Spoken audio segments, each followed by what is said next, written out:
Halo, perkenalkan nama saya Prisya Toar dengan NIM 19210122. Pada saat ini saya akan menjelaskan beberapa fitur yang ada di dalam aplikasi Bizagi. Lalu berikut adalah penjelasannya. Langsung kita mulai aja. Di yang pertama ada non-start.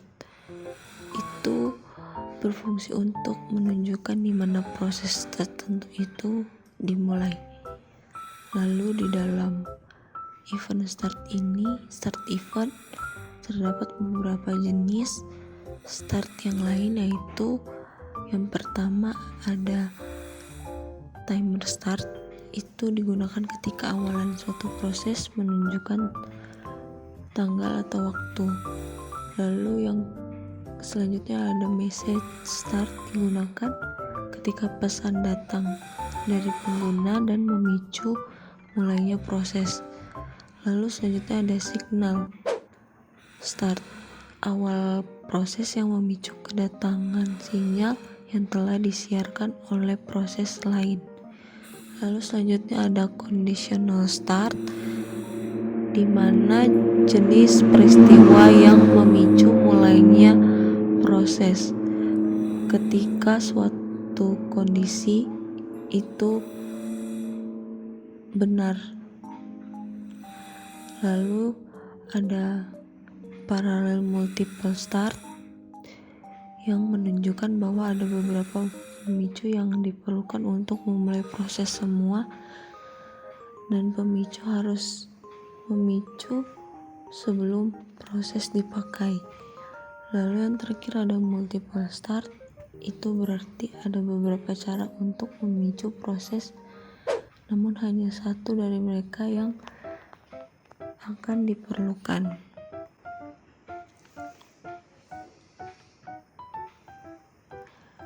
Lalu selanjutnya ada tasks, yaitu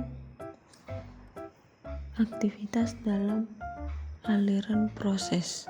Lalu selanjutnya ada subproses, yaitu gunanya menunjukkan aktivitas yang mendetail. Lalu ada gateway, itu digunakan untuk mengkontrol atau menandakan adanya suatu kondisi.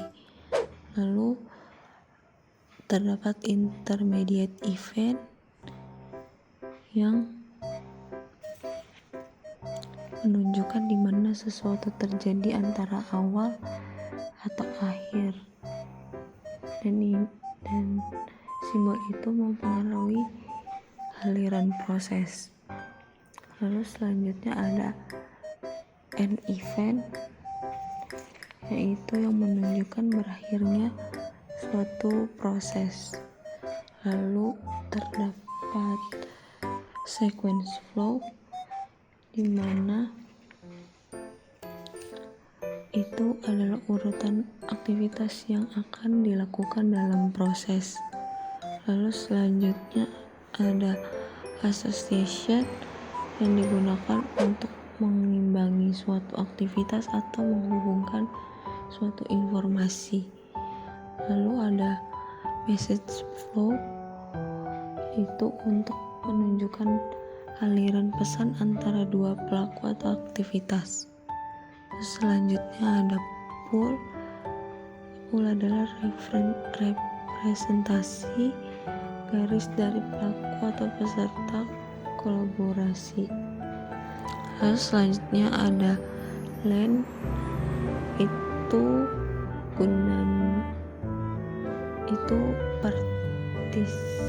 partisi atau bagian sub dalam proses.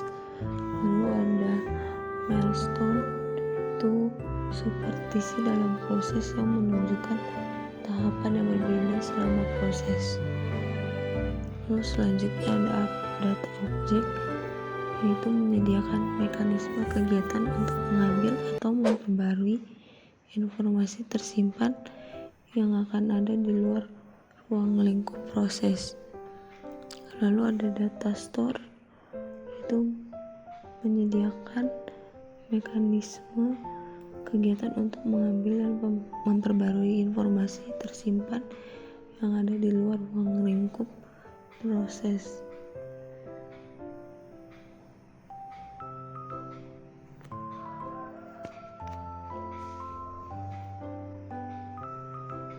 Lalu selanjutnya ada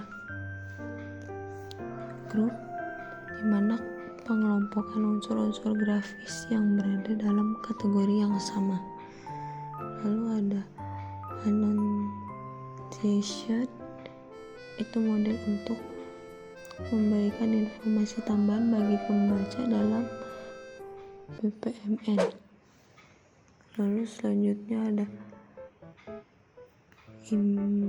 image, yaitu gambar yang dimasukkan dalam diagram. Lalu ada header yang adalah menampilkan properti diagram seperti penulis, versi, dan deskripsi dan memperbarui secara otomatis. Terus selanjutnya ada format teks, yaitu memasukkan teks untuk memberikan informasi tambahan.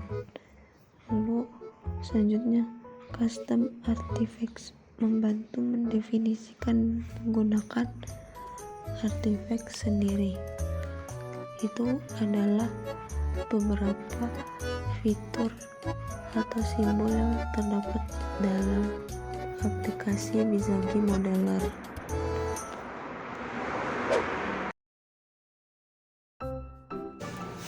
Nah, selanjutnya di sini terdapat bisnis proses, yaitu dimulai dari pengingat pertemuan yang berupa pesan, lalu akan diarahkan ke kondisi di mana apakah sudah mempunyai akun.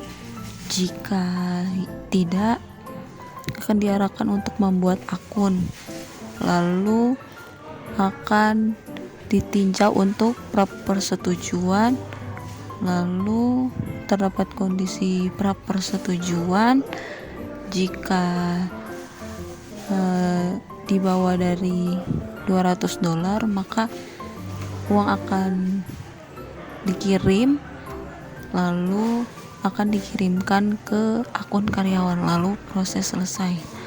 Namun jika sudah mempunyai akun, akan langsung otomatis ditinjau untuk prapersetujuan, lalu masuk pada kondisi prapersetujuan. Jika uang tersebut kurang dari $200, maka akan masuk ke kirim pembayaran, lalu mengirimkan uang ke akun karyawan atau rekening karyawan, lalu proses selesai. Nah, dari proses prapersetujuan, jika uang tersebut sama atau lebih dari $200, maka akan masuk ke dalam supervisor akan meninjau. Lalu terdapat kondisi jika pembayaran diizinkan, maka kalau dia akan masuk ke kirim pembayaran dan uang akan dikirim ke akun karyawan. Jika dia tidak diizinkan, maka akan masuk notifikasi ke karyawan, lalu bisnis proses selesai. Namun jika proses lebih dari 7 hari, maka proses persetujuan akan masuk ke email. Lalu jika proses lebih dari 23 hari, maka akan disarankan untuk karyawan untuk memulai ulang atau memulai kembali, lalu proses bisnis selesai.